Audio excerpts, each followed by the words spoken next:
Namaskar. How can we reconcile the tragic reality of genocide with the ideals of democratic participation?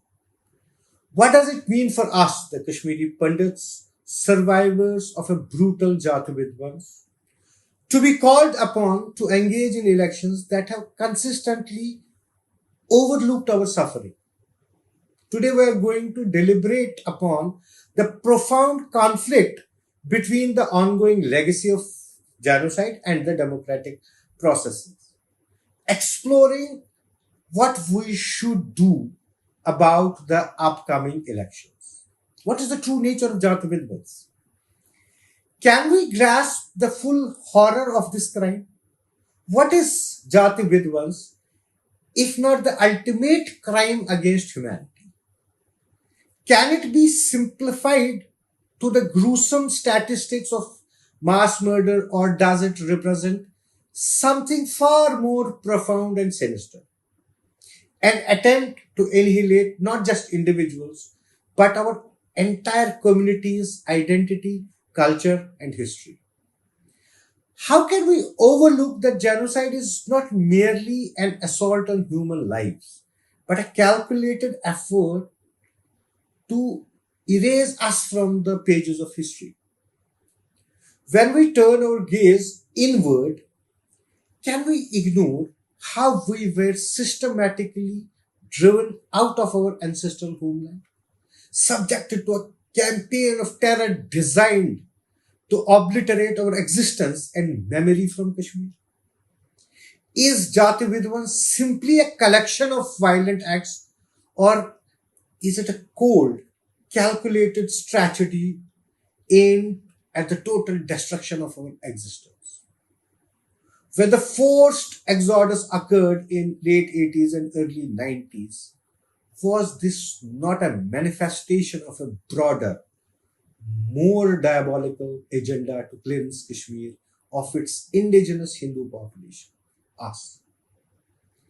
Can we honestly say that this was just another instance of communal violence, or must we confront the reality that it was a carefully orchestrated campaign to sever our connection to our land, our history, our very soul? Should we forget that decades later we remain exiled, scattered across India and the world, living as refugees in our own country? Can we ignore the ongoing trauma we endure as we watch our houses crumble, our temples lie in ruins, our cultural heritage systematically erased from the collective memory of the land we once called our own? How long can we allow the legacy of Jati Vidwans to remain unchallenged, unacknowledged, and unaddressed? How can we as a society remain silent while our history is erased before our eyes? Now, coming to elections. Can these elections truly fulfill their promise in the aftermath of a genocide? Are elections not celebrated as the cornerstone of democracy, the ultimate expression of our will? Should they not be the mechanism through which we exercise our sovereign right to choose leaders who will protect our rights, uphold justice, and promote the common good? How can we reconcile this ideal of elections as a platform for every citizen, regardless of background, to voice our concerns with the harsh reality of a society still grappling with the aftermath of genocide? Can elections truly fulfill their democratic promise in a society where deep seated injustices remain unresolved, where our cries for justice go unheard? But can we honestly speak of elections as a beacon of hope and empowerment in a context where the shadow of genocide looms large and unaddressed?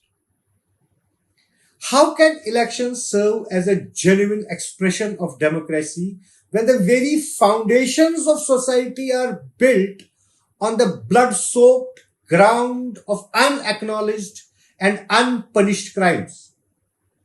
Should we not ask whether it is fair, just, or even moral to expect us to participate in a system that has systematically failed us at every turn? A system that has turned a blind eye to our suffering and a deaf ear to our demands for justice. When the wounds of genocide are still fresh, when the perpetrators walk free, when the memories of lost loved ones still haunt every waking moment, and when justice remains a distant, unattainable dream, can elections in such a context ever be more than a cruel facade of democracy? Are we not compelled to question whether the call for us to participate in these elections is not just misguided, but profoundly unjust? How can we engage in a process that seeks to legitimize the very structures that have allowed our genocide to remain unaddressed and unpunished? What is the fundamental antithesis? How can genocide and elections coexist? Is it not glaringly obvious that a Jatividhwans and elections are fundamentally irreconcilable? How can the act of genocide, which seeks to erase us from our existence, ever be reconciled with the principles of democratic inclusion and participation? Is not genocide the ultimate form of exclusion, where we are systematically removed from the social, political, and cultural landscape, reduced to nothingness? How can we with any integrity claim that elections which are meant to be inclusive and participatory can fulfill their purpose in a society where genocide has occurred and remains unacknowledged? Should elections not be means of giving voice to the voiceless, of empowering the powerless, of ensuring that every citizen has a stake in the future of our country? But how can elections achieve this noble goal in a society where the wounds of genocide continue to fester, where justice has not been served, and where we remain marginalized, forgotten, and ignored? Are we not forced to confront the uncomfortable truth that elections in such a context become a tool of further exclusion rather than a means of inclusion and empowerment? How can the democratic process ever be whole or just when it ignores the suffering of those it claims to represent? Do the upcoming elections in Jammu and Kashmir offer us a genuine path to justice and empowerment? Or do they merely serve as a stark reminder of our continued marginalization, of the systemic neglect we continue to endure? Are these elections being held in the political environment that has made any meaningful attempt to address the genocide we suffered? Or are they merely a continuation of the same political structures that failed to protect us, that failed to deliver justice? How can we be expected to participate in a process that pretends as if our genocide is a distant, forgotten memory rather than a living, unresolved horror?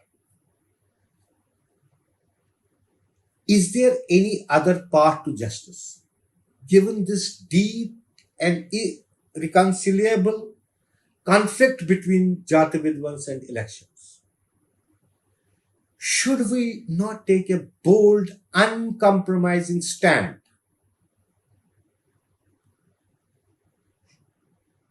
Should we not boycott the upcoming elections?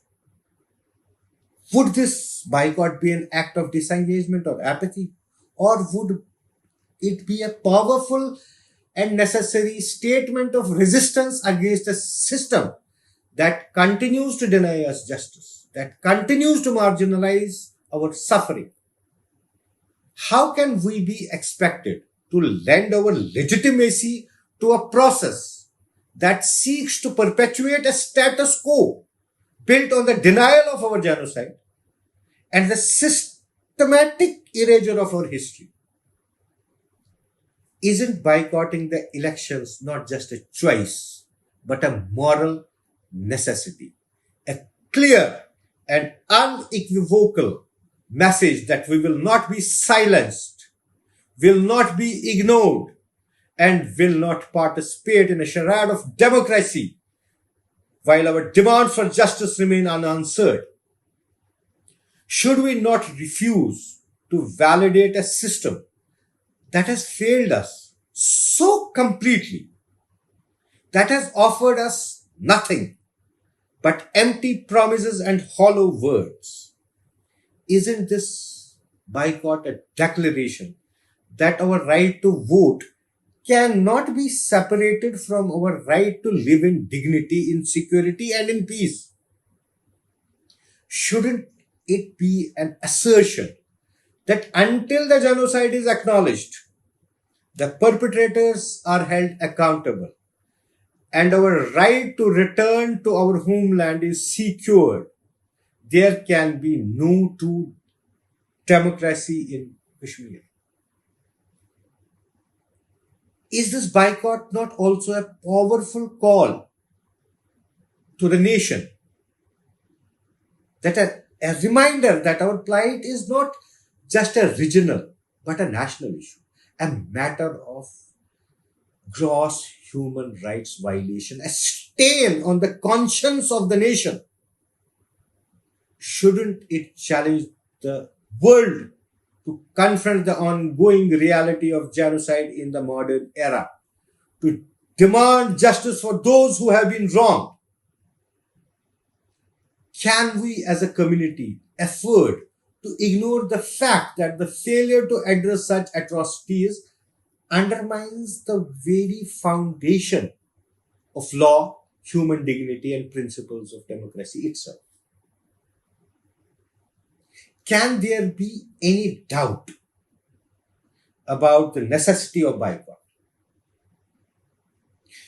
As we reflect on these questions, can there be any doubt that the relationship between Jatividhwans and elections is one of deep and irreconcilable conflict?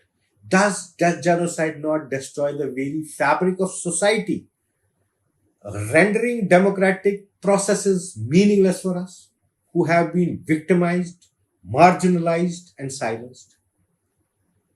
Do the upcoming elections represent a genuine opportunity for justice, or are they simply a perpetuation of our marginalization, a continuation of the systemic neglect we have faced for decades? How can we be asked to participate in these elections without first securing the justice, recognition, and the right to return that have been so long denied to us? Is the call to boycott the elections not just a political statement, but a moral imperative, a necessary act of resistance against a system that continues to deny us our rights? Should it not be seen as a stand against the ongoing injustice we face, a demand for the justice that has been too long delayed, too long denied? Isn't this boycott a powerful reminder that our struggle is far from over, that our quest for justice will continue until the full truth of our genocide is recognized, acknowledged, addressed, and rectified. Thank you for reflecting on these critical pressing questions with us. Namaskar.